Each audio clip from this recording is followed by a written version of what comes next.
কবি জীবনানন্দ দাশের রূপসী বাংলা কাব্যগ্রন্থ থেকে একটা কবিতা আবৃত্তি করে শোনাচ্ছি। কবিতার নাম তোমরা যেখানে সাধ চলে যাও।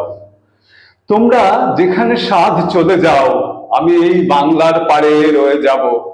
দেখিব কাঁঠাল পাতা ঝরিতেছে ভোরের বাতাসে, দেখিব খয়েরি ডানা শালিখের সন্ধ্যায় হিম হয়ে আসে। ধবল রোমের নিচে তাহার হলুদ ঠ্যাং ঘাসে অন্ধকারে নেচে চলে।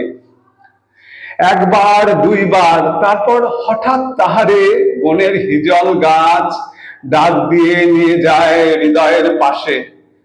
দেখিব মেয়েলি হাত সকরুণ, সাদা শাখা ধূসর বাতাসে শঙ্খের মতো কাঁদে। সন্ধ্যায় দাঁড়ালো সে পুকুরের ধারে, খইরঙা হাঁসটিরে নিয়ে যাবে যেন কোনো কাহিনীর দেশে। পরন কথার গন্ধ লেগে আছে যেন তার নরম শরীরে। কলমি দামের থেকে জন্মেছে সে যেন এই পুকুরের নীড়ে। নীরবে পা ধোয় জলে একবার, তারপর দূরে নিরুদ্দেশে চলে যায় কুয়াশায়। তবু জানি কোনোদিন পৃথিবীর ভিড়ে হারাবো না তারে আমি। সে যে আছে আমার এ বাংলার তীরে।